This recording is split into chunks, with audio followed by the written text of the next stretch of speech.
इस वीडियो में हम पढ़ रहे हैं क्लास 10th का इकोनॉमिक्स का चैप्टर 1 जिसका नाम है डेवलपमेंट। और यह है वीडियो नंबर 3 इस चैप्टर का। इसके पहले 2 वीडियोस किए हैं मैंने इस चैप्टर के ऊपर। अगर आपने उन वीडियोस को नहीं देखा तो नीचे डिस्क्रिप्शन में जाएं, जहां पर इस चैप्टर के प्लेलिस्ट का लिंक है, जिससे आप इस चैप्टर के सारे वीडियोस देख सकते हैं। तो यहाँ तक हमने पढ़ा था इस टॉपिक के पहले तक, एवरेज इनकम के पहले तक। और पहले वीडियो में हमने पढ़ा था कि आखिर किसी व्यक्ति के मन में डेवलपमेंट के प्रति क्या विचार होता है, चाहे वो उसका पर्सनल डेवलपमेंट हो या फिर देश का डेवलपमेंट के बारे में बात की जाए। और दूसरे वीडियो में हमने देखा कि जो नेशनल डेवलपमेंट है उसके बारे में देखा, और जो कंट्रीज हैं उनको हम किस तरीके से कंपेयर कर सकते हैं, उनकी उसके लिए क्या आधार बना सकते हैं, इस चीज को हमने देखा था। तो वहां पर हमने एक चीज की बात की थी और वो था एवरेज इनकम, यानी कि पर कैपिटा इनकम की हमने बात की थी। तो इस वीडियो में हम यहाँ से शुरुआत कर रहे हैं। तो यहाँ पर हम सबसे पहला इसी टॉपिक को देख लेते हैं, एवरेज इनकम को, कि आखिर एवरेज इनकम होता क्या है और इसके प्रोज और कॉन्स क्या है, यानी इसके फायदे और नुकसान क्या है इसको यूज करने के। तो देखिए, एवरेज इनकम की अगर हम बात करें तो एवरेज इनकम या फिर कोई भी एवरेज की हम बात करते हैं तो वो काफी फायदेमंद है और काफी आसान होता है हमारे लिए एवरेज का यूज करके कंपैरिजन करना किसी भी दो चीज के बारे बीच में, चाहे वो कंट्रीज के बीच में हो या फिर किसी और चीज के। तो एवरेजेस का यूज जब हम कंट्रीज को कंपेयर करने के लिए करते हैं तो उसमें बहुत सारी चीजें छुप जाती हैं, यानी कि जैसे डिस्पैरिटी जो है वो काफी छुप जाती है। फॉर एग्जांपल, अगर एवरेज इनकम की हम बात करें तो एवरेज इनकम हो सकता है कि एक देश का 10,000 हो, जैसा कि यहाँ एग्जांपल में बताया गया है, और दूसरे देश का भी एवरेज इनकम 10,000 हो। लेकिन ऐसा हो सकता है कि पहले देश में सभी लोगों का लगभग 9,000, 8,000, 7,000, 12,000 इस तरीके का इनकम हो, यानी आसपास हो, और दूसरे देश में ऐसा हो सकता है दूसरी जगह पर 500, 500, 500। तो इस तरीके के जो प्रॉब्लम्स होंगे तो ये छिप जाते हैं। मतलब एक देश में कितनी डिस्पैरिटी है अमीर और गरीब के बीच में। और ये बता, ताजमहल कहाँ पर बनाया गया था? सर जी, ये आप क्या बेवकूफों वाला सवाल। ये एवरेज इनकम को यूज करने से हमें पता नहीं चलने पाता है। तो यहाँ पर यही एग्जाम्पल है। तो इस एग्जाम्पल को आप चाहें तो पढ़ सकते हैं। मैंने आपको सिंपली छोटा सा एक्सप्लेनेशन आपको समझा दिया कि आखिर यहाँ पर लिखा क्या गया है। और अब मैं आगे बढ़ता हूँ। तो देखिए, यहाँ पर सिंपली दिखाया गया है कि जो कंट्री होते हैं जहां पर ज्यादा अमीर और गरीब में फर्क नहीं होता है, उसमें कैसी स्थिति होती है, और वैसे देश जहां पर अमीर और गरीब में फर्क होता है, जहां पर अमीर के पास बहुत सारे रिसोर्सेज होते हैं, उनके बीच में क्या फर्क होता है। तो गरीब जो है वो लेबर के रूप में काम करता है, लेकिन जो अमीर है उसके पास सारे रिसोर्सेज मौजूद होते हैं, और गरीब को उसके मुकाबले में बहुत ही कम रिसोर्सेज अवेलेबल होते हैं। तो यहाँ पर दिया गया आपको एक टैब, इसको आप चाहें तो कर सकते हैं, मैं इसे नहीं बताने वाला हूँ। इसके बाद अब देखिए, अब हम नेक्स्ट टॉपिक पढ़ते हैं। इसी के अंदर नेक्स्ट टॉपिक है हमारा इनकम एंड अदर क्राइटेरिया। तो देखिए, इसके पहले हमने बात की एक क्राइटेरिया की जिसके ऊपर हम कंट्रीज को या फिर स्टेट्स को कंपेयर करते हैं, और वो थी एवरेज इनकम। और इसके बाद इस टॉपिक में हम पढ़ने वाले हैं कुछ दूसरे एग्जाम्पल्स को, या फिर हम कह सकते हैं कि दूसरे तरीके जिनसे हम स्टेट्स को या फिर कंट्रीज को कंपेयर करेंगे। तो देखिए, जब हम किसी व्यक्ति को देखते हैं या फिर पर्सनल एस्पिरेशंस को देखते हैं, कोई भी व्यक्ति के पर्सनल एस्पिरेशंस को या फिर पर्सनल लाइफ के गोल्स को, तो हम ये पाते हैं कि लोग जो है वो सिर्फ सैलरी के बारे में या फिर इनकम के बारे में ख्याल नहीं रखते, लेकिन उनके लाइफ में दूसरे गोल्स भी होते हैं, जैसे जॉब सिक्योरिटी उनके पास होनी चाहिए, रिस्पेक्ट उन्हें मिलना चाहिए, इक्वल ट्रीटमेंट होना चाहिए, आजादी होनी चाहिए, फ्रीडम। इन सभी चीजों को ध्यान में रखकर अपना जॉब चुनते हैं या फिर कोई भी काम करते हैं।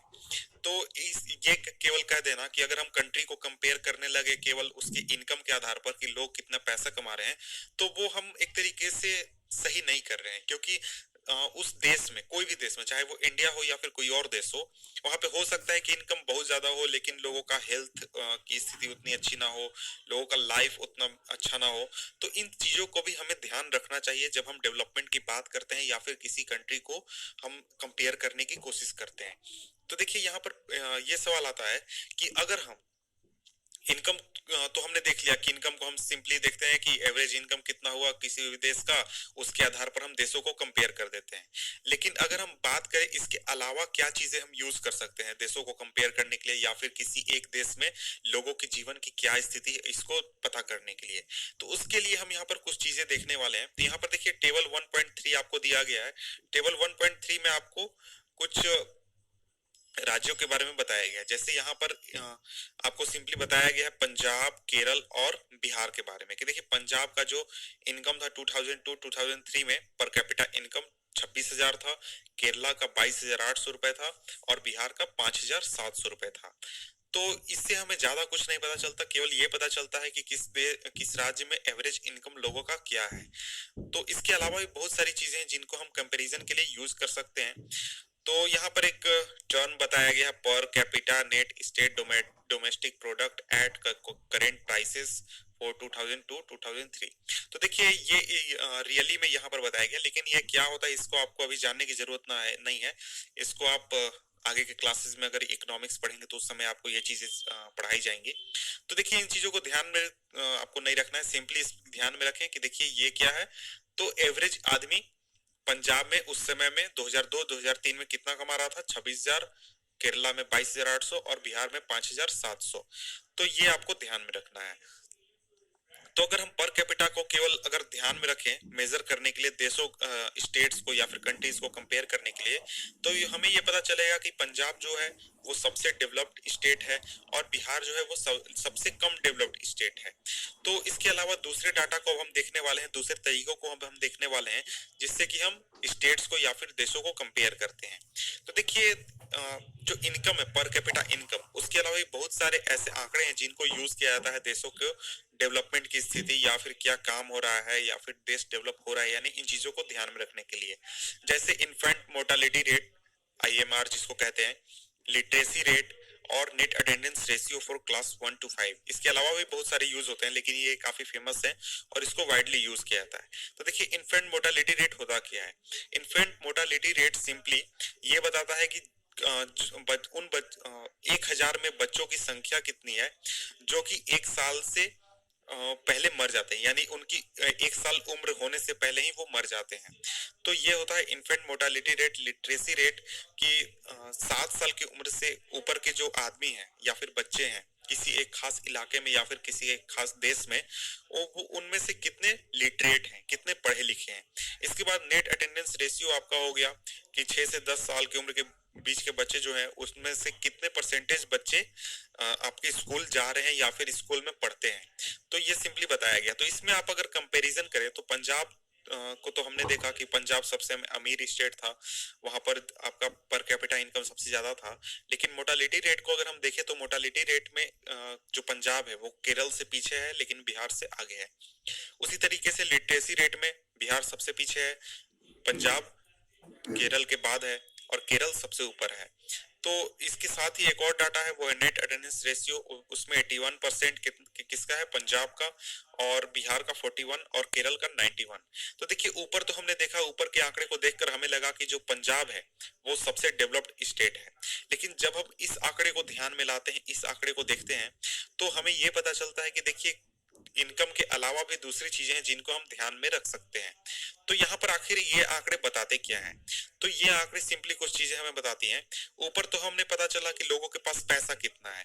अब हमें यहाँ इन आंकड़ों को देखकर ये पता चलता है, देखिए IMR को देखकर पता चलता है कि पंजाब, केरल, बिहार यहाँ पर हेल्थ की स्थिति क्या है, हॉस्पिटल अच्छे हैं या नहीं, लोगों के हेल्थ कैसी है। इसके बाद लिटरेसी रेट से हमें पता चलता है कि वहां पर एजुकेशन सिस्टम कैसा है, लोगों को अच्छी तरीके से एजुकेशन मिलता है या नहीं, पढ़ाई लिखाई लोग करते हैं या नहीं, इस तरीके की चीजें। और इस चीज को देखने पर पता चलता है कि जो पेरेंट्स हैं वो अपने बच्चों को स्कूल भेज रहे हैं या नहीं, कितने परसेंट बच्चे स्कूल जा रहे हैं। तो इस तरीके से जो सोसाइटी के दूसरे एस्पेक्ट हैं वो हमें पता चलता है, और लोगों की जो लाइफ है वो किस तरीके से वो जी रहे हैं, इस चीज के बारे में भी हमें जानकारी मिलती है। तो देखिए ये टेबल हमें आखिर बताता क्या है? तो देखिए पहला कॉलम ये बताता है कि जो केरल है वहां पर 1,000 बच्चे जो जिन्होंने जन्म लिया था उनकी 1 साल उम्र होने से पहले ही मौत हो, उनमें से 11 बच्चों की 1 साल उम्र होने से पहले ही मौत हो गई। और ये पंजाब की 1 साल उम्र होने से पहले मौत होने वाले बच्चों की संख्या थी 49, जो कि करीब 5 गुना ज्यादा थी। इसके मुकाबले अगर दूसरी जगह पर देखें तो पर कैपिटा इनकम जो है वो पंजाब का ज्यादा था केरल से, जैसा कि टेबल 1.3 में बताया गया है। तो आप एक तरीके से सिंपली सोच सकते हैं कि आपके पेरेंट्स आपको कितना प्यार करते हैं। तो उसी तरीके से तो वो भी पेरेंट्स थे जो कि अपने बच्चों को प्यार करते थे, लेकिन उनकी मौत हो गई किसी न किसी रीजन से, चाहे वो कोई भी रीजन हो, वो माल न्यूट्रिशन हो या फिर हेल्थ का इशू हो या फिर कोई डिजीज हो, कोई भी रीजन हो सकता है। तो ये उन पेरेंट्स के लिए कितना परेशानी भरा हो सकता है या फिर कितना दुखदाई हो सकता है कि उनके बच्चे 1 साल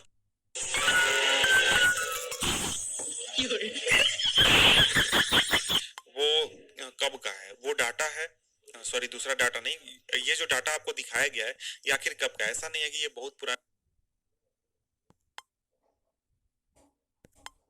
पुराना बात है। ये 2003 का डाटा है और 2003 में समझ सकते हैं कि अ, कितना साल हो रहा है, 15 साल हो रहा है अभी, और आजादी से करीब 56 साल अभी गुजर चुके हैं। उसके बाद हमारे देश में हेल्थ की स्थिति क्या थी?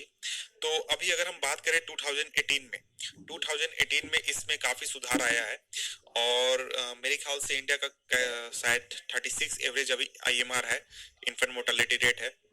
तो देखिए ऐसा नहीं है कि सिर्फ इन्फेंट मोर्टेलिटी रेट में ही जाकर प्रॉब्लम खत्म हो जाती है, इसके अलावा दूसरी चीजें भी हैं जो कि काफी दुखदाई है हमारे लिए। तो देखिए जो अंतिम कॉलम है वो बताता है कि करीब आधा से ज्यादा बच्चे जो हैं वो बिहार में स्कूल ही नहीं जाते, और अगर आप बिहार के स्कूल में गए और वहां देखेंगे तो आपको आधे बच्चे बाहर घूमते हुए मिलेंगे या फिर कोई काम करते हुए मिलेंगे या फिर कुछ और करते हुए मिलेंगे, वो आपको स्कूल में नहीं मिलेंगे। तो जिन बच्चों को स्कूल में होना चाहिए था वो वहां पर मौजूद नहीं है। तो सोचिए अगर ऐसा आपके साथ होता कि आप स्कूल ही नहीं जाते, तो आप अभी जो पढ़ रहे हैं, ये मैं आपको पढ़ा रहा हूँ, पढ़ रहे हैं या फिर किताब में रीडिंग करते हैं, कुछ भी करते हैं, तो वो आप बिल्कुल भी कर नहीं पाते। तो यही स्थिति इंडिया में बहुत सारे लोगों के साथ है, बहुत सारे बच्चों के साथ है। तो इस वीडियो में इतना ही। तो आपसे मिलते हैं हम नेक्स्ट वीडियो में, जिसमें कि हम